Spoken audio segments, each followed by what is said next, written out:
आपको एक मेल का फिगर इस तरह से बना देना है, एक फीमेल का फिगर। 2-3 बार आप फिगर बना करके प्रैक्टिस कर लेंगे तो आसानी से आप एग्जाम में फिगर बना लेंगे। ऐसा नहीं कि एकदम बिल्कुल आपको ऐसे एग्जाम में रचते रचते टाइम वेस्ट कर देना है। आप जल्दी जल्दी फिगर बना दीजिएगा, थोड़ा रफ टाइप का ही बना दीजिएगा, ज़्यादा से ज़्यादा टाइम टेक ना होने पाए।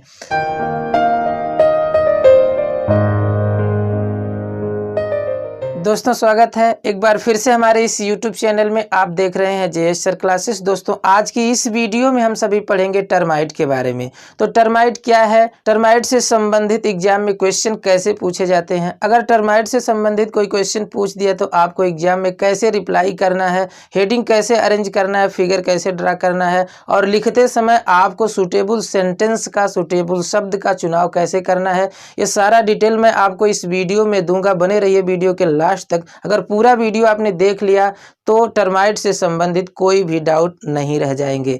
तो दोस्तों सबसे पहली बात आती है कि टर्माइट क्या है। तो टर्माइट एक प्रकार का इंसेक्ट है, इसे सोशल इंसेक्ट भी कहा जाता है, यानी कि एक प्रकार का कीट है। शायद आप इस टर्माइट को देखे भी होंगे, जैसे घर पे या घर के आसपास कोई सड़ी लकड़ी होगी, या फिर इसके अलावा कोई लकड़ी की बनी हुई वस्तु है जो बहुत दिनों से ज़मीन पर रखी हुई है, यानी मॉइस्चर के कांटेक्ट में है, तो उस लकड़ी के अंदर टर्माइट होते हैं और उस लकड़ी को चाल करके, यानी कि उसको ख़त्म कर देते हैं, उसको नष्ट कर देते हैं, खा जाते हैं लकड़ी को। तो इस तरह से आप हो सकता है टर्माइट देखे होंगे, अगर नहीं भी देखे हैं तो आप फिगर में देख लीजिए, इसी तरह का टर्माइट होता है। दूसरी बात आती है कि टर्माइट से क्वेश्चन पूछे कैसे जाते हैं। तो दोस्तों टर्माइट से क्वेश्चन पूछा जाता है, describe the social organisation in termite.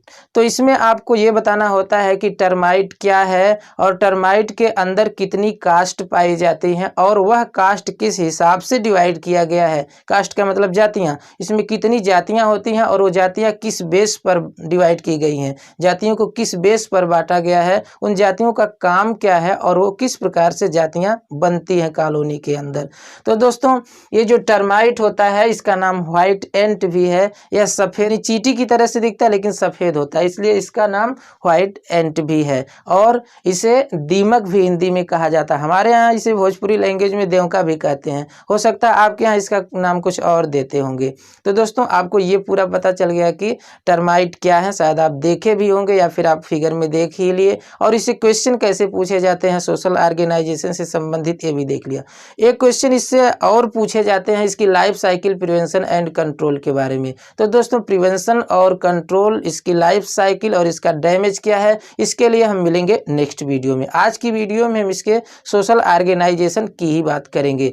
तो दोस्तों जब ही एग्जाम में क्वेश्चन पूछेगा describe the social organisation in termite, तो सबसे पहले आपको हेडिंग डाल देना होगा टर्माइट और ब्रैकेट में लिख देना होगा व्हाइट एंट और फिर बाहर लिख देना होगा दीमक। इसके बाद फिर आपको हेडिंग डाल देना होगा सिस्टमैटिक पोजीशन। आप कहेंगे कि सिस्टमैटिक पोजीशन भी लिखकर पूछेगा, तो नहीं, ऐसा नहीं है, लिखा नहीं रहता, फिर भी रिप्लाई करने का एक तरीका होता है, आप सिस्टमैटिक पोजीशन एग्जाम में जरूर दिखा दीजिएगा। तो सिस्टमैटिक पोजीशन में आपको क्या लिखना है, और फिर जब सिस्टमैटिक पोजीशन आप लिख लेंगे, अभी हम बताएंगे कैसे आपको लिखना है, तो फिर आप हेडिंग डालेंगे इंट्रोडक्शन। तो इसके बारे में आप थोड़ा सा इंट्रोडक्शन दे देंगे। क्या इंट्रोडक्शन में लिखना है, मैं बहुत ही आसान शब्दों में इसको लिखा हूं, अभी आपको एकदम क्लियर हो जाएगा और याद भी हो जाएगा, और आप इसे अपने डायरी या नोटबुक में लिख लेंगे तो एक आध बार फिर इसको पढ़ लेंगे तो पूरी तरह से आपको क्लियर हो जाएगा दोस्तों। अब इसके बाद आते हैं मेन इसके टॉपिक पर जो एग्जाम में लिख करके पूछा गया था, सोशल ऑर्गेनाइजेशन, यानी इसमें समाजीकरण क्या है।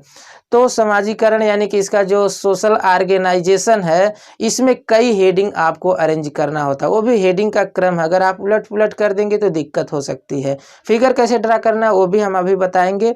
तो देखिए सबसे पहले हम आपको बता दें कि सोशल ऑर्गेनाइजेशन की हेडिंग कैसे अरेंज करना है। तो इसके लिए मैंने यहाँ पर देखिए इस तरह का एक बॉक्स बनाया है, इसके अंदर हम आपको हेडिंग का सारा डिटेल अरेंज कर दिए हैं। देखिए सबसे पहले तो देख लीजिए जो सोशल ऑर्गेनाइजेशन हैं इंसेक्ट में यानी कि टर्माइट में, इसमें 2 तरह की कास्ट पाई जाती है। मुख्य रूप से इसमें 2 ही तरह की कास्ट पाई जाती है, जिन कास्ट का नाम है देखिए रिप्रोडक्टिव कास्ट्स और दूसरा है स्टेराइल कास्ट। मुख्य रूप से इसका डिवीजन 2 ही कास्ट में किया गया है, रिप्रोडक्टिव कास्ट और स्टेराइल कास्ट। अब इस नाम से भी आपको पता चल गया होगा कि रिप्रोडक्टिव कास्ट क्या है, यानी ऐसी कास्ट जो रिप्रोडक्शन में भाग लेती होंगी, यानी जिनका रिप्रोडक्शन से ताल्लुक है, उसे आप रिप्रोडक्टिव कास्ट कह सकते हैं। और जिन कास्ट का रिप्रोडक्शन से कोई ताल्लुक नहीं है, रिप्रोडक्शन नहीं करते हैं, उनको स्टेराइल कास्ट भी कहते हैं, यानी कि स्टेराइल कास्ट कहते हैं। अब देखिए जो रिप्रोडक्टिव कास्ट हैं, जो रिप्रोडक्शन करती हैं, उसमें 4 तरह की कास्ट होती हैं, यानी 4 तरह की जातियां होती हैं। और उन चारों तरह की जातियों का देखिए ये नाम है, और इनके बारे में डिटेल कैसे लिखना है वो अभी हम इसमें बताएंगे। तो देखिए पहली जो कास्ट होती है उसका नाम है विंग्ड एडल्ट। नाम से पता चल जा रहा है विंग्ड एडल्ट, यानी कि इनके पास पंख होते होंगे और ये एडल्ट होते हैं। इनको एक नाम और देते हैं कॉलोनाइजिंग एडल्ट, वो भी हम अभी आपको बताएंगे। और देखिए जो इसकी दूसरी कास्ट है उसका नाम है क्वीन, यानी कॉलोनी में एक क्वीन होती है, उसका क्या विवरण है वो भी अभी हम हेडिंग के माध्यम से देंगे। इसके बाद एक तीसरी कास्ट होती है, रिप्रोडक्टिव कास्ट की जो तीसरी कास्ट होती है उसका नाम है किंग। और जो चौथी कास्ट होती है उसका नाम है कम्प्लीमेंट्री कास्ट। ये कम्प्लीमेंट्री कास्ट होती है, अगर किसी एक्सीडेंटल केस में अगर किंग या क्वीन की डेथ हो जाती है या नष्ट हो जाते हैं, तो ऐसी दशा में ये जो कम्प्लीमेंट्री कास्ट होती हैं, इनको वर्कर लोग स्पेशल डाइट दे करके उन्हें किंग या क्वीन में बदल देते हैं। यानी कि जब स्पेशल डाइट दिया जाता है तो ऑलरेडी वह किंग या क्वीन में चेंज हो जाते हैं, जैसा वो मेल और फीमेल रहते हैं। तो दोस्तों आप ये देख लिए कि जो रिप्रोडक्टिव कास्ट होती है उसमें 4 कास्ट होती हैं। पहला विंग्ड एडल्ट, दूसरा क्वीन, तीसरा किंग, चौथा कम्प्लीमेंट्री कास्ट। और इसके बाद देखिए जो दूसरी कास्ट थी यानी कि स्टेराइल कास्ट, उसमें 4 नहीं 2 ही होते हैं। एक जो होता है वो वर्कर्स है और दूसरा जो है सोल्जर है, यानी कि जो सैनिक होते हैं, सिपाही। अब देखिए ये आपको हमने एक सारांश दे दिया ताकि आप कंफ्यूज न रहें आगे कि इसके बाद कौन हेडिंग आएगी, इसके बाद कौन हेडिंग आएगी। अब यही जो हेडिंग है इसी का मैंने इस पर सेट किया हुआ है और इसी के बारे में हम आपको विस्तार से बताएंगे। तो वीडियो छोड़कर भागिएगा मत, ये कठिन नहीं है, लिखा हुआ ज़्यादा लग रहा हो सकता है आपको कॉम्प्लेक्स हो, लेकिन बिल्कुल आसान है। और आपकी व्यवस्था है कि आप सारा मैटर जान गए, इससे कुछ भी फर्क नहीं पड़ता तब तक जब तक आप इसको एग्जाम में कैसे दिखाना ये न समझ जाएं। तो आपको लिखना है, एग्जाम में आपको 3-4 पेज में लिखना होता है, फिगर ड्रा करना होता है, तो इसके लिए आपको थोड़ा सा मेहनत करना पड़ेगा और समय देना पड़ेगा। हालांकि कोई मेहनत नहीं है, बहुत ही आसान सेंटेंस में मैंने इसको लिखा है। एक बार वीडियो देखिए, अभी आपको खुद समझ में आ जाएगा कि कितना आसान है। तो नियमानुसार दोस्तों जब सबसे पहली हेडिंग आप डाल देंगे सिस्टमैटिक पोजीशन, तो उसमें आप क्या लिखेंगे, देखिए फाइलम आर्थ्रोपोडा। इसमें आपको याद नहीं करना है, आपको पता है कि इंसेक्ट है तो आर्थ्रोपोडम होगा। और इसका क्लास जो है इंसेक्टा है, कई बार आप इस क्लास के बारे में भी सुन चुके हैं। और जो इसका आर्डर है वो आइसोप्टेरा है और फैमिली जो है टर्मिटाइडी है। इसके अलावा भी और 6-7 फैमिली पाई जाती हैं, लेकिन जो मोस्ट कैंडिडेट हमारी एरिया में पाए जाते हैं, हमारे कंट्री में पाए जाते हैं, वो सारे कैंडिडेट टर्मिटाइडी फैमिली से बिलोंग करते हैं, इसलिए हमने यहाँ पर इसी को इंक्लूड किया है। आपको भी ऐसे सभी फैमिली के बारे में डिटेल नहीं देना होता है, आप इसी फैमिली का नाम लिख देंगे। और देखिए इसका जो जीनस है, इसके अंदर कई जीनस पाए जाते हैं। कुछ मुख्य जीनस हैं जिसे आप ऑलरेडी देखे होंगे या देख सकते हैं, यानी कि हमारे आसपास के क्षेत्रों में पाए जाते हैं और बहुत सारे डैमेज करते हैं। तो उन्हीं जीनस का नाम मैंने यहाँ पर इंक्लूड किया है। देखिए जो इसका पहला जीनस है वो है माइक्रोटर्मिस, और दूसरा जीनस है ओडोंटोटर्मिस, और तीसरा जीनस है जिसका नाम क्या है, हेटेरोटर्मिस। तो आप जरूरी नहीं कि मैंने तीनों जीनस लिखा है तो आप भी तीनों जीनस एग्जाम में लिखें, इसमें से कोई एक जीनस आप को जो याद हो सके वही एक ही जीनस दिखा देंगे तो भी काम चल जाएगा, इसमें कोई दिक्कत नहीं है। तो दोस्तों बहुत ही आसान है इसका सिस्टमेटिक पोजीशन। अब इसके बाद आप हेडिंग डाल देंगे इंट्रोडक्शन। इंट्रोडक्शन में आपको ये बता देना है कि पूरे विश्व भर में इसकी कितनी स्पीसीज पाई जाती है, भारत में कितनी स्पीसीज पाई जाती है, कौन सी ऐसी स्पीसीज है जो सबसे ज़्यादा फसलों को डैमेज करती है, और इनका मुख्य भोजन क्या है, और किसी भी लकड़ी की बनी हुई वस्तु या फसलों को नष्ट करने वाले इनके कास्ट में से कौन सी कास्ट होती है जो ज़्यादा नष्ट करती है। तो ये सारा डिटेल आपको इसके इंट्रोडक्शन में दे देना। देखिए कितना आसान है, इधर देखिए। अब देखिए इसमें आपको इंट्रोडक्शन हेडिंग डाल करके देखिए लिखना क्या है, there are about 2500 species found all over the world. दोस्तों इस सेंटेंस, आसान सेंटेंस से आपको क्लियर हो गया होगा कि पूरे विश्व भर में इसकी 2500 प्रजातियां पाई जाती हैं, यानी कि 2500 स्पीसीज पाई जाती है। ये दोस्तों आप अभी इसका स्क्रीनशॉट ले लेंगे, मैं समय दूंगा तो आप अच्छे से लिख लेंगे अपनी नोटबुक में। इसके बाद फिर आप लिख देंगे ऑल ओवर द वर्ल्ड, और फिर लिखेंगे एंड 337 यानी कि 337 स्पीसीज फाउंड इन इंडिया। अब आपको ये 2 पॉइंट केवल याद कर लेना है, 2500 स्पीसीज पूरे विश्व भर में पाई जाती हैं और 337 स्पीसीज इंडिया में पाई जाती हैं। बस सेंटेंस आप किसी तरह से एग्जाम में बना सकते हैं।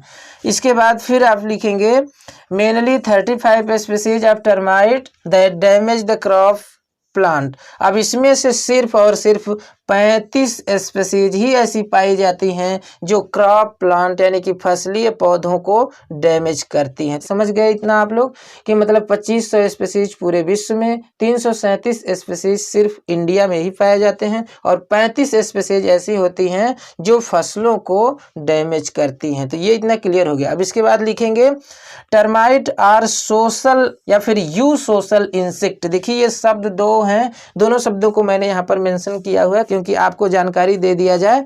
देखिए एक शब्द है सोशल, दूसरा यू सोशल, यानी कि ऐसे प्राणी अगर समूह में रहते हैं, समूह में रहने की वजह से ही उसे कहा जा सकता है कि ये सोशल इंसेक्ट है। लेकिन उस समूह में भी अगर उन प्राणियों के अंदर कास्ट हो और उनके काम के आधार पर उनके कास्ट का डिवीजन किया गया हो, बंटवारा किया गया हो, जिसे क्या कहते हैं डिवीजन ऑफ लेबर, यानी कि उनके काम के आधार पर उनका बंटवारा कर दिया गया हो, तो सोशल नहीं बल्कि आप उन्हें यू सोशल कहें तो अति उत्तम है। तो हालांकि सोशल भी कह देंगे तो कोई दिक्कत नहीं है, लेकिन अगर उनमें काम के आधार पर प्रजातियां, काम के आधार पर उनकी कास्ट का विभाजन किया गया है तो आप उन्हें यू सोशल कहें तो ज़्यादा अच्छा होगा। तो दोनों शब्दों को आपने समझ लिया कि सोशल और यू सोशल कब कहते हैं।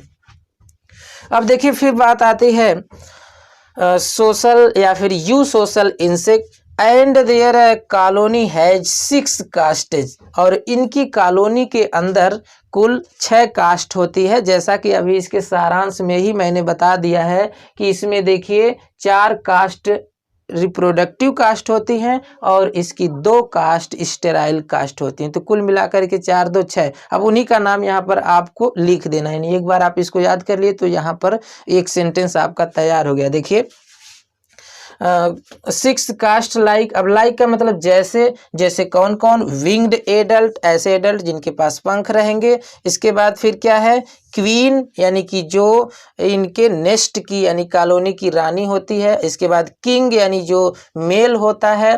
फिर इसके बाद कम्प्लीमेंट्री कास्ट, मैंने अभी बताया कि ऐसी कास्ट जो किंग या क्वीन की अनुपस्थिति में या किसी एक्सीडेंटल केस में अगर किंग या क्वीन की डेथ हो जाती है तो इन कम्प्लीमेंट्री कास्ट से नए किंग और नई क्वीन तैयार कर दी जाती है। तो ये कास्ट हो गई। और इसके बाद फिर देखिए है वर्कर्स। वर्कर भी होता है जो एक प्रकार का स्टेराइल कास्ट है। और फिर इसके बाद सोल्जर, यह भी एक प्रकार का स्टेराइल कास्ट है। तो ये 6 इनके अंदर कास्ट पाई जाती है। आप इसे आसानी से सेंटेंस में लिख सकते हैं। फिर इसके बाद देखिए क्या है main food of termite consist of cellulose rich material. इनका जो मेन फूड होता है वो सेलुलोज रिच मटेरियल होता है, यानी कि ऐसे मटेरियल होते हैं इनके फूड के रूप में जिनमें सेलुलोज पाया जाता है, यानी कि लकड़ी की बनी हुई, पौधों की बनी हुई वस्तुएं हैं जिसमें सेलुलोज की मात्रा है, वही इनका मेन फूड होता है। अब वो क्या क्या हो सकते हैं मेन फूड में, लाइक यानी जैसे वुड, लकड़ी हो सकती है, मैंगो यानी कि आम का पौधा हो सकता है, आम के पौधों में भी ज़्यादा टर्माइट लग जाते हैं। आप देखे होंगे कि आम का पौधा सब कुछ उसको मिल रहा है, पानी है, किसी भी तरह की कोई समस्या नहीं, लेकिन नीचे इंसेक्ट लग जाते हैं, टर्माइट लग जाते हैं और आम सूखने लगता है। कभी कभी आप अपने आसपास के क्षेत्र में देखे होंगे कि आम के चारों ओर गड्ढा खोद करके और उसमें कुछ ऐसे मतलब इंसेक्टिसाइड मिला करके पानी में उसमें डाल दिया जाता है, तो फिर आम का पौधा बच जाता है। आम के अलावा और कई पौधों में भी ये विधि अप्लाई की जाती है। इसके प्रिवेंशन एंड कंट्रोल के समय में बताऊंगा कि अगर किसी भी प्लांट में टर्माइट लग गया है तो उसे आसानी से आप कैसे रिमूव कर सकते हैं, यानी उसको कैसे नष्ट कर सकते हैं और पौधों को बचा सकते हैं। तो मैंगो के पौधे में भी इंसेक्ट यानी कि टर्माइट लगते हैं। मैंगो के अलावा और आप देख लीजिए शुगर कैन यानी गन्ने के खेत में भी ये लग जाते हैं, गन्ने को नष्ट कर देते हैं, गन्ने सूख जाते हैं। पोटैटो आलू के खेत में भी लग सकते हैं, ईटीसी ऐसे कई फसलों पर, गोभी है उसको भी नष्ट कर देते हैं। They are found commonly underground but their earthen mounds are visible above the earth surface. देखिए दोस्तों, इसका मतलब ये हुआ they are found commonly underground, ये मुख्य रूप से पृथ्वी यानी कि ग्राउंड, धरती, जमीन के अंदर ही पाए जाते हैं, बाहर नहीं रेंगते हुए मिलेंगे। लेकिन जहाँ पर ये अंदर रहते हैं वहाँ पर एक मॉन्ड्स बना देते हैं, यानी कि टीला बना देते हैं। देखिए यहाँ पर मैंने फिगर में दिखाया हुआ है, इसी तरह का टीला आपको ऊपर दिखेगा और वो लगेगा, मतलब मिट्टी के कण लगेंगे। छोटे बच्चे या फिर कई बार आप भी ऐसा देखेंगे, इसे पैर से गिरा देते हैं। ये बिल्कुल एकदम मिट्टी होती है, तो इसे गिराने में थोड़ा सा इंटरेस्ट आता है। छोटे बच्चों को आप इसे गिराते हुए देखे होंगे या आप भी कभी ना कभी इसको गिराए होंगे पैर से। तो ये है इसका मॉन्ड्स, यानी कि इसका जो टीला है उसको टर्मिटेरियम भी कहते हैं, आप जानते रहिए। तो ये जमीन के अंदर ही होते हैं, लेकिन ऊपर जो है अर्थन मॉन्ड्स यानी कि मिट्टी का एक मॉन्ड्स यानी टीला बना देते हैं। और विजिबल जो क्लियरली दिखाई देता है एबव द अर्थ यानी कि मिट्टी के ऊपर या जमीन के ऊपर सरफेस पर। तो दोस्तों ये इंट्रोडक्शन वाली हेडिंग खत्म हो गई। इतनी सारी चीज़ें मैंने आपको दिखाया, इसमें से अगर 2-4 लाइन छूट भी जाएगी तो कोई बहुत बड़ी बात नहीं है, यानी कि ज़्यादा से ज़्यादा आप इसे दिखाने का प्रयास करिएगा। कुछ पॉइंट तो आपको याद हो ही गए होंगे। अब इसके बाद देखिए जो मेन हेडिंग एग्जाम में पूछा गया रहता है वो है सोशल ऑर्गेनाइजेशन। इसकी हेडिंग का मैंने यहाँ पर सारांश दिया है, तो इसी के हिसाब से हेडिंग अरेंज करना। लिखना क्या है आपको सोशल ऑर्गेनाइजेशन में, the colony of termite is consist of mainly 2 castes, यानी कि जो टर्माइट की कॉलोनी होती है वो मुख्य रूप से 2 कास्ट की बनी होती है। अब वो कौन कौन सी कास्ट है, देखिए दैट इज मतलब जो है कि reproductive castes and sterile caste, जैसा कि आपने यहाँ पर अभी देखा था, रिप्रोडक्टिव कास्ट्स और स्टेराइल कास्ट्स। अब उसमें से आप पहली मेजर हेडिंग डाल देंगे, ए लिख करके मेजर हेडिंग डालेंगे रिप्रोडक्टिव कास्ट, यानी ऐसी कास्ट जिसका रिप्रोडक्शन से सीधा संबंध है। अब उसमें देखिए आप क्या लिखेंगे, इट कंसिस्ट ऑफ 4 टाइप। यहाँ पर आपने देखा था ना, इट कंसिस्ट ऑफ 4 टाइप, यानी कि यह 4 प्रकार की कास्ट से मिलकर के बनी होती है। कौन, रिप्रोडक्टिव कास्ट। उसमें जो पहली कास्ट है वो है विंग्ड एडल्ट, यहाँ पर भी आपने देखा है विंग्ड एडल्ट। इसके बारे में आपको क्या लिख देना, ज्यादा नहीं लिखना है, कुछ जो महत्वपूर्ण सेंटेंस है उन्हीं को मैंने यहाँ पर लिया हुआ है। देखिए क्या लिखेंगे, they are mainly produce in rainy season. इसका मतलब ये हुआ कि ये बरसात वाले सीजन में ये विंग्ड एडल्ट ज्यादा से ज्यादा प्रोड्यूस होते हैं, यानी ज्यादा से ज्यादा उत्पन्न होते हैं। एंड हैज विंग्ड, इनके पास क्या होते हैं, पंख होते हैं। नाम से ही पता चल जा रहा है विंग्ड एडल्ट है, तो इनके पास क्या है, विंग होंगे, पंख होंगे, उड़ते हैं। मेल एंड फीमेल, और इसमें मेल भी होते हैं फीमेल भी होते हैं। फिर आगे, both male and female go on nuptial flight, यानी कि यह एक प्रकार की फ्लाइट करते हैं, मतलब आसमान में या स्काई में उड़ करके जाते हैं, फ्लाइट करते हैं, वहाँ पर कॉपुलेशन होता है। तो कॉपुलेशन के लिए जो की गई फ्लाइट होती है उसको क्या कहते हैं, न्यूप्टियल फ्लाइट।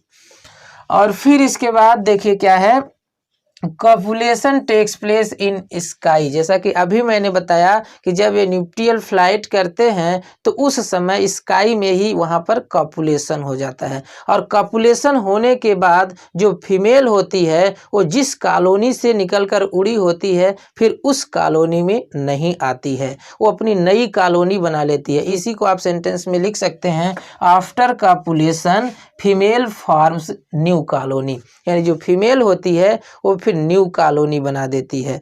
तो इतना आप लिख देंगे किसमें, विंग्ड एडल्ट में, यानी जो एडल्ट जिनके पास पंख होते थे। तो एक कास्ट के बारे में क्या लिखना है विंग्ड एडल्ट में, ये आपने क्लियर देख लिया। सबसे पहली बात आप लिख देंगे कि ये रेनी सीजन में आते हैं, इनके पास पंख होते हैं, इसमें मेल फीमेल दोनों होते हैं। और फिर लिख देंगे कि यह एक प्रकार की फ्लाइट करते हैं जिसे न्यूक्लियल फ्लाइट कहते हैं, और फ्लाइट के दौरान ये कॉपुलेशन कर लेते हैं स्काई में ही, आसमान में ही, और कॉपुलेशन के दौरान ये रिटर्न होकर के पुराने छत्ते में या पुराने नेस्ट में नहीं आते हैं, ये फिर जो है नए नेस्ट का निर्माण कर देते हैं, नई कॉलोनी का निर्माण करते हैं। तो यहाँ तक की बात आपको क्लियर हो गई दोस्तों। अब आपको हेडिंग क्या डाल देना है, क्वीन।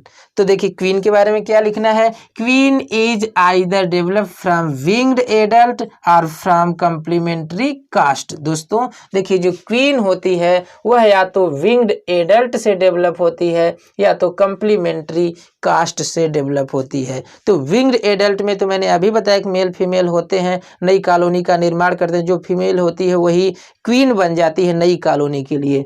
तो विंग्ड एडल्ट से कैसे बनी क्वीन ये तो अभी आपने देख लिया। अभी देखिए मैं आपको बताऊंगा कि कम्प्लीमेंट्री कास्ट से कैसे क्वीन बनती है। तो विंग्ड एडल्ट से क्वीन बनती है, पहली बात आपने यहाँ पर देखा है कि डेवलप फ्रॉम विंग्ड एडल्ट और फ्रॉम कम्प्लीमेंट्री कास्ट, यानी दोनों से क्वीन का निर्माण होता है, दोनों से क्वीन बनती है। कम्प्लीमेंट्री कास्ट जो होती है वो इमरजेंसी केस के लिए होती है, ये किसी एक्सीडेंटल केस में अगर क्वीन या किंग नष्ट हो जाते हैं तो उससे क्वीन बनाया जाता है, और किंग अगर नहीं तो किंग भी बना दिया जाता है। इसके बाद फिर देखिए the main function of queen is egg laying. देखिए अब जो क्वीन होती है उसका कोई और काम नहीं होता है इनके कॉलोनी में, सिर्फ और सिर्फ उसका एक ही काम है, एग लेइंग यानी कि अंडे देना। इसके अलावा क्वीन का कोई काम नहीं होता है। और देखिए फिच lays 70,000 to 80,000 eggs in 24 hours. देखिए दोस्तों ये आंकड़ा आपको याद रखना है कि 24 घंटे के अंदर यह 70,000 से लेकर के 80,000 एग लेइंग कर देती, जो कि बहुत ज़्यादा है, कम नहीं है। इसीलिए इनके कॉलोनी का विस्तार इतना ज़्यादा होता है कि एक सड़ी लकड़ी अगर आप किसी तरह से उसको तोड़ें उसके अंदर आप देखेंगे बहुत सारे ये दीमक मिल जाएंगे, क्योंकि इनका जो बर्थ रेट है, एग लेइंग की रेट है वो बहुत ज़्यादा है। देखिए 70,000 से 80,000 एग जो है ये 24 घंटे के अंदर ही लेज कर देती है फीमेल। तो संख्या बढ़ेगी कि नहीं, बहुत ज़्यादा बढ़ जाती है। और फिर इसके बाद देखिए the life span of queen is about 5 to 10 years. अब देखिए दोस्तों एग लेइंग की तो आपने देखा इसकी रेट कितनी ज़्यादा है, दूसरे देखिए ये 5 से 10 साल तक एक ही फीमेल रहती है। तो एक कॉलोनी में अगर एक फीमेल 10 साल तक रह रही है और प्रतिदिन 70,000 से 80,000 एग लेइंग कर रही है, तो सोचिए कितनी ज़्यादा इनकी संख्या बढ़ जाएगी। तो आप ये आंकड़ा याद रखिएगा। The queen live in royal chamber and feed on royal jelly. दोस्तों यह भी बात महत्वपूर्ण है कि कॉलोनी के अंदर कई चैम्बर पाए जाते हैं, जिसमें जो क्वीन का चैम्बर होता है उसको रॉयल चैम्बर कहते हैं, और उसमें एक विशेष प्रकार का फूड मटेरियल होता है जो वर्कर के द्वारा तैयार किया जाता है, वो तैयार किया हुआ मटेरियल रॉयल जेली कहलाता है। तो दोस्तों इसको हिंदी में शाही जेली भी कहते हैं। तो जो क्वीन होती है वो एक विशेष प्रकार के चैम्बर में रहती है जिसको रॉयल चैम्बर कहते हैं, और वो विशेष प्रकार का भोजन भी करती है जिसको रॉयल जेली कहते हैं। तो इन दोनों शब्दों को भी आप याद रखिएगा। और फिर इसके बाद देखिए क्या है, the queen is well served by worker. अब यह भी बात देखिए कितना सोचने की है, जो एक क्वीन होती है वर्कर के द्वारा उस क्वीन की सेवा भी की जाती है। सर्व का मतलब सेवा की जाती है बाय वर्कर, यानी वर्कर के द्वारा। अब देखिए दोस्तों, इसमें आपको क्या क्या मेन फोकस करना है कि जो क्वीन होती है वो या तो विंग्ड एडल्ट से डेवलप होती है या तो कम्प्लीमेंट्री कास्ट से। दूसरी बात आपको याद रखना है कि क्वीन का मेन फंक्शन क्या है, एग लेइंग, यानी कि अंडे देना ही क्वीन का मेन फंक्शन है। फिर आपको याद रखना है कि एक जो क्वीन होती है वह 24 घंटे में 70,000 से 80,000 एग लेइंग करती है। यह आंकड़ा शायद आपको याद रहेगा। और फिर इसके बाद एक जो क्वीन होती है उसकी लाइफ स्पेन, यानी उसका जो जीवन काल होता है वह 5 से 10 साल तक होता है, यानी कम से कम 5 साल रहेगा और ज़्यादा से ज़्यादा ये 10 साल तक जी सकती है। द क्वीन जो होती है वो लाइव यानी रहती है, कहाँ रहती है, रॉयल चैम्बर में, एक विशेष प्रकार के खास चैम्बर में रहती है और वहाँ पर रॉयल जेली खाती है। दूसरी बात, इसका जो सेवा करने वाले होते हैं वो वर्कर होते हैं, यानी वर्कर के द्वारा इसकी सेवा भी की जाती है। दोस्तों कितनी ये भाग्यशाली होगी पूरी कॉलोनी में। हाँ, लेकिन ये एक समस्या है कि इसको प्रतिदिन जो है 70 से 80,000 अंडे भी देना पड़ता है। यह भी तो एक समस्या ही है इसके लिए। खाना तो इसका स्पेशल है, रहना स्पेशल है, लेकिन अंडे देना इसको पड़ेगा ही। और इसके बाद फिर देखिए क्या है, किंग। तीसरी जो कास्ट होती है उसको किंग कहते हैं। किंग का मतलब कॉलोनी का जो मेल सदस्य होता है जो फर्टिलाइज करता है क्वीन को, वो क्या होता है, किंग। अब किंग की क्या कहानी, बहुत छोटी कहानी है, लिख दीजिए। देखिए क्या इसको लिखना है, king is father of colony. अब देखिए जायज सी बात है कि क्वीन जो है मदर ऑफ कॉलोनी है, तो किंग फादर ऑफ कॉलोनी, जायज सी बात है। एंड लिविंग विथ क्वीन, और यह भी जो है क्वीन के साथ ही रहता है, यानी जो क्वीन है उसके साथ किंग भी रहता है। तो कहाँ रहेगा, रॉयल चैम्बर में। It develop from unfertilised eggs. दोस्तों ये बात याद रखिएगा कि जो फीमेल होती है, क्वीन होती है, वो दो तरह के एग लेइंग करती है, fertilised egg and unfertilised egg. तो जो फर्टिलाइज्ड एग होते हैं उससे वर्कर या दूसरे कास्ट डेवलप होते हैं, लेकिन जो किंग होता है ये अनफर्टिलाइज्ड एग से डेवलप होता है। यानी कि जो फीमेल एग लेइंग करती है उसमें कुछ एग होते हैं निषेचित होते हैं, यानी कि स्पर्म और ओवम के मिलने से बने होते हैं कुछ एग, लेकिन कुछ एग जो होते हैं वो फर्टिलाइज्ड नहीं होते हैं, निषेचित नहीं होते हैं, वो सिर्फ और सिर्फ फीमेल के ओवम से ही तैयार किए जाते हैं। तो दोस्तों देखिए आपने क्या लिखा है, king is father of colony. जो किंग होता है वो फादर ऑफ कॉलोनी, यानी कॉलोनी का फादर होता है, कॉलोनी का पिता होता है। It develop from unfertilised egg, ये जो डेवलप होता है अनफर्टिलाइज्ड एग से डेवलप होता है। हाँ देखिए क्या लिखे हैं, इट फर्टिलाइज द क्वीन। जो किंग होता है वह क्वीन को क्या करता है, फर्टिलाइज्ड करता है, टू प्रोड्यूस फर्टिलाइज्ड एग्स। क्यों फर्टिलाइज करता है, प्रोड्यूस करने के लिए। क्या प्रोड्यूस करने के लिए, फर्टिलाइज एग प्रोड्यूस करने के लिए। फिर आप लास्ट में लिख देंगे, from the fertilised egg colonising adult and workers develop. अब जो कॉलोनाइजिंग फार्म्स होते हैं या कॉलोनाइजिंग फार्म मतलब कॉलोनी में पाए जाने वाले अन्य सदस्य एंड वर्कर्स, यानी कि जो वर्कर होते हैं वो डेवलप होते हैं किससे, फर्टिलाइज्ड एग से। लेकिन अभी आपने देखा जो किंग होता है वो अनफर्टिलाइज्ड एग से डेवलप होता है। इसके अलावा अभी मैं आपको बताऊंगा कि जो सोल्जर होंगे वो भी अनफर्टिलाइज्ड एग से ही डेवलप होंगे, आगे अभी हम बताएंगे। फिर क्या है, लाइफ स्पेन शार्टर। जो किंग होता है उसकी लाइफ स्पेन यानी कि इसका जीवन काल वो क्वीन की अपेक्षा बहुत छोटा होता है। रिप्लेस्ड बाय न्यू, जब एक किंग नष्ट हो जाता है यानी मर जाता है तब इसके बाद उसको दूसरे किंग के द्वारा रिप्लेस कर दिया जाता है, यानी कि दूसरा किंग आ जाता है जब ये इसकी डेथ हो जाती है। तो दोस्तों इसमें क्या आपको याद रखना है, पहली बात तो याद रखना है कि एक कॉलोनी का किंग होता है यानी कि कॉलोनी का पिता होता है। और फिर इसके बाद आपको लिखना है कि यह अनफर्टिलाइज्ड एग से डेवलप होता है, यह फीमेल को फर्टिलाइज करता है फर्टिलाइज एग देने के लिए, और इसका जो लाइफ स्पेन है वो क्वीन की अपेक्षा बहुत कम होता है, और फिर जब इसकी डेथ होती है तो इसे दूसरे किंग के द्वारा रिप्लेस कर दिया जाता है। दोस्तों ये लिखना था आपको किंग में। अभी देखिए आप यहाँ तक पहुँचे हैं, अभी एक कम्प्लीमेंट्री कास्ट बची है और 2 स्टेराइल कास्ट बचे हुए हैं, वर्कर और सोल्जर। इसके अलावा कुछ फिगर बचे हुए हैं।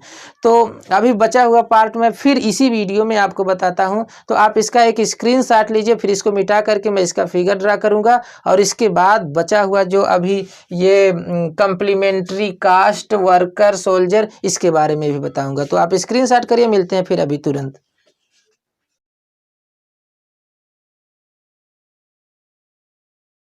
तो दोस्तों जो रिप्रोडक्टिव कास्ट थी उनके 3 कास्ट के बारे में मैंने बता दिया था। जो चौथी कास्ट थी उसका नाम था कम्प्लीमेंट्री कास्ट, और यहीं से हम कम्प्लीमेंट्री कास्ट के यहाँ से ही इस वीडियो को शुरुआत करते हैं। तो दोस्तों जो चौथी रिप्रोडक्टिव कास्ट थी उसका नाम क्या है? Complementary caste. अब कम्प्लीमेंट्री कास्ट में आपको क्या लिखना है ये देख लीजिए दोस्तों। सबसे पहले आपको लिख देना है दीज है बोथ सेक्सेस, यानी कि जो कम्प्लीमेंट्री कास्ट होती है इसमें दोनों सेक्स के इंसेक्ट होते हैं, यानी कि मेल भी होते हैं और फीमेल होते हैं। एंड में फंक्शन एज किंग और क्वीन। ये जो मेल और फीमेल होते हैं इस कास्ट के अंदर वो मेल और फीमेल का फंक्शन भी कर सकते हैं, लेकिन कब? इन इमरजेंसी केस में ही ये मेल और फीमेल का फंक्शन यानी कि किंग और क्वीन का फंक्शन कर सकते हैं। अब इमरजेंसी केस क्या होती है कि किसी ऐसी दशा में या किसी एक्सीडेंटल केस में चाहे किंग या क्वीन की डेथ हो गई, तो ऐसी दशा में ये जो कम्प्लीमेंट्री कास्ट होती है ये किंग का भी काम कर सकती है और क्वीन का भी काम कर सकती है। लेकिन कैसे? देखिए, after feeding on special diet, अगर इनको विशेष प्रकार का डाइट दिया जाए, विशेष प्रकार का आहार दिया जाए, तो वो एक किंग और क्वीन का काम कर सकते हैं। To activate their reproductive function, अगर इनको स्पेशल डाइट दे दिया जाता है तो इनका जो रिप्रोडक्टिव फंक्शन है वो एक्टिवेट हो जाता है अकॉर्डिंग टू नीड, यानी आवश्यकता के अनुसार, ऑफ द कॉलोनी, यानी कि कॉलोनी की आवश्यकता है तो इनके रिप्रोडक्टिव फंक्शन को एक्टिवेट कर दिया जाता है। क्या करके? स्पेशल डाइट को दे करके, यानी कि विशेष प्रकार का आहार दे करके इनके रिप्रोडक्टिव फंक्शन को डेवलप कर दिया जाता है और किंग क्वीन का काम करने लगते हैं। जो मेल होगा वो किंग का काम करने लगेगा और जो फीमेल होगी वह क्वीन का काम करने लगेगी। This is a govern by worker, यानी कि किसको स्पेशल डाइट खिलाना है और किंग या क्वीन बनाना है, इस काम को कौन गवर्न करता है? वर्कर गवर्न करते हैं। तो ये बात भी आपको लास्ट में लिख देता है। दोस्तों इस प्रकार से जो 4 प्रकार के रिप्रोडक्टिव कास्ट थी वो समाप्त हो चुकी हैं। अब इसके बाद आपको हेडिंग क्या डालना है एग्जाम में? Sterile caste. जैसा कि मैंने मुख्य रूप से 2 कास्ट के बारे में बताया था, एक रिप्रोडक्टिव कास्ट और दूसरा स्टेराइल कास्ट। रिप्रोडक्टिव कास्ट की 3 जो कास्ट है पिछले वीडियो में आपने देखा था, यहाँ पर एक अभी देख लिया। अब जो दूसरी मेजर हेडिंग यानी मुख्य हेडिंग थी स्टेराइल कास्ट, उसमें 2 ही कास्ट होती हैं। पिछले वीडियो में समरी में मैंने ये भी बताया था।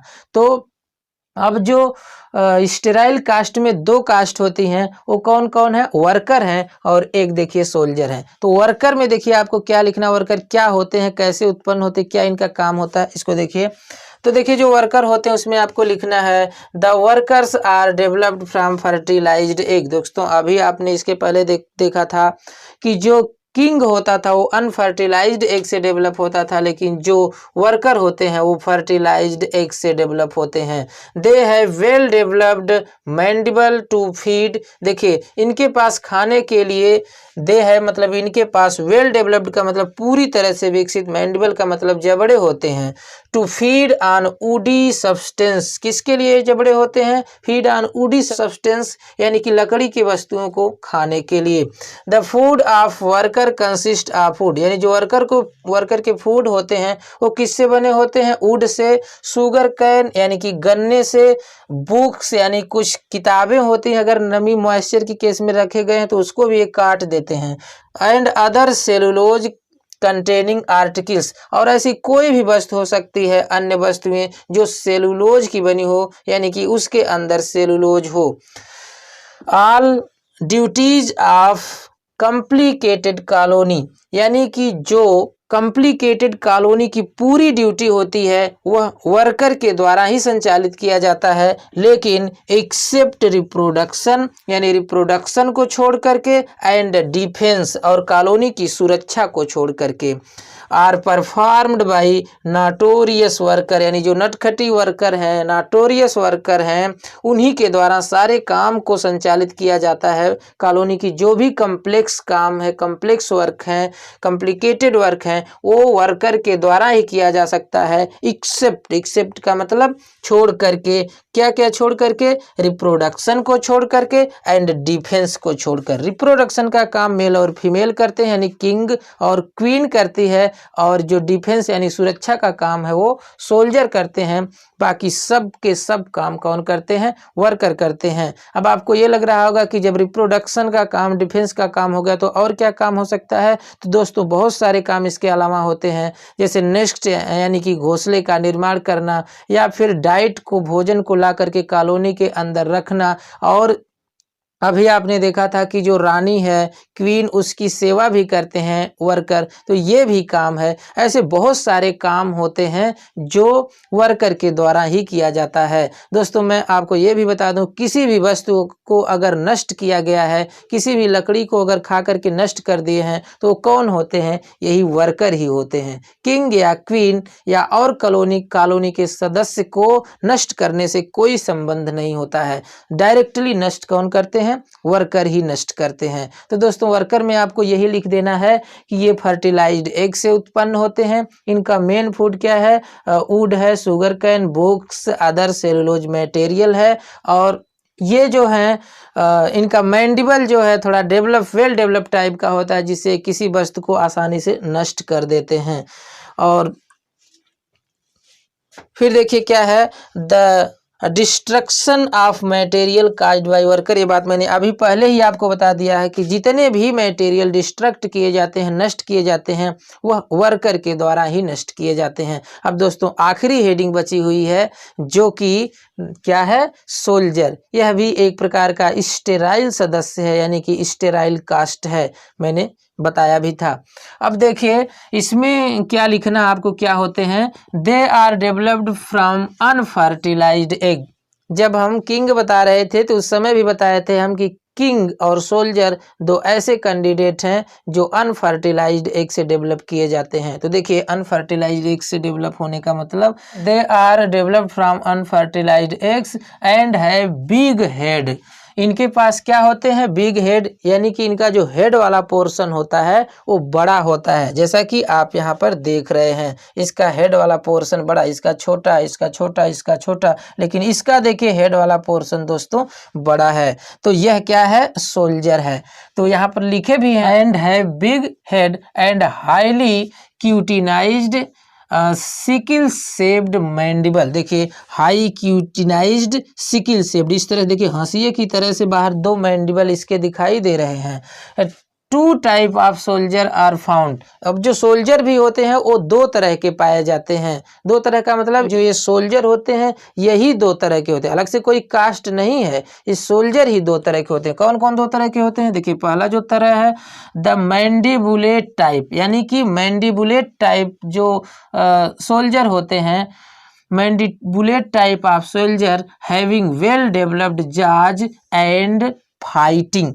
सुनिए, जो ये मैंडिबुलेट सोल्जर होते हैं इनके पास देखिए वेल डेवलप्ड जाज, यानी कि पूरी तरह से विकसित प्रकार के जबड़े होते हैं फॉर फाइटिंग, यानी किसके लिए, लड़ने के लिए। अगर जबड़ा नहीं रहेगा वेल डेवलप्ड तो ये कैसे लड़ेंगे, क्योंकि ये सोल्जर हैं, इनका लड़ना भी काम है। अब दूसरे तरह के जो सोल्जर होते हैं वो देखिए कौन है, द नास्यूट टाइप ऑफ सोल्जर, यानी जो नास्यूट एक विशेष प्रकार के सोल्जर होते हैं, हैविंग मीडियन फ्रंटल रोस्ट्रम। देखिए इनके पास जो एक मीडियन फ्रंटल रोस्ट्रम है, स्प्रे स्मेल ऑफ एबनॉक्सियस टाइप, यानी जो इनका फ्रंटल रोस्ट्रम है, मीडियन फ्रंटल रोस्ट्रम है, उसमें एक प्रकार का देखिए छिद्र है, पोर पाया जा रहा है और इससे स्मेल स्प्रे करते हैं, यानी कि एक प्रकार की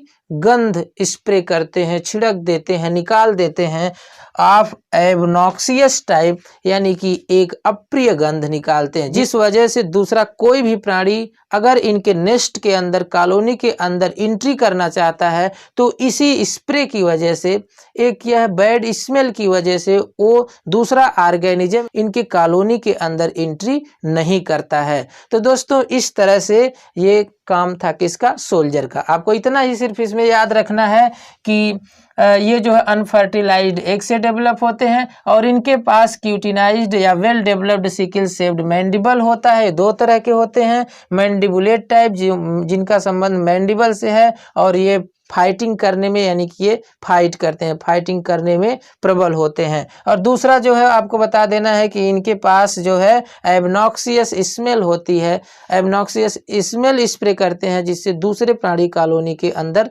नहीं घुसते हैं। फिगर आपको देखिए यहाँ पर 4 ही फिगर आपको ड्रा कर देना, ऐसा नहीं है कि 6 कैंडिडेट पाए जाते हैं, यानी कि 6 प्रकार की कास्ट पाई जाती है तो 6 फिगर, ऐसा नहीं है। आपको एक मेल का फिगर इस तरह से बना देना है, एक फीमेल का फिगर, 2-3 बार आप फिगर बना करके प्रैक्टिस कर लेंगे तो आसानी से आप एग्जाम में फिगर बना लेंगे। ऐसा नहीं कि एकदम बिल्कुल आपको ऐसे एग्जाम में रचते रचते टाइम वेस्ट कर देना है। आप जल्दी जल्दी फिगर बना दीजिएगा, थोड़ा रफ टाइप का ही बना दीजिएगा ताकि ज़्यादा से ज़्यादा टाइम टेक ना होने पाए। और ये देखिए वर्कर का फिगर है और ये देखिए सोल्जर का, इस तरह से इनकी मॉर्फोलॉजी होती है। यही फिगर आप एग्जाम में ड्रा कर दीजिएगा। तो दोस्तों मुझे यकीन है आप पूरी तरह से ये समझ गए होंगे कि सोशल ऑर्गेनाइजेशन इन टर्माइट क्या है। तो पूरा वीडियो देखने के लिए दोस्तों प्रेम से लाइक व शेयर करने के लिए बहुत बहुत धन्यवाद। मिलते हैं फिर एक नेक्स्ट वीडियो में, तब तक के लिए बाय बाय।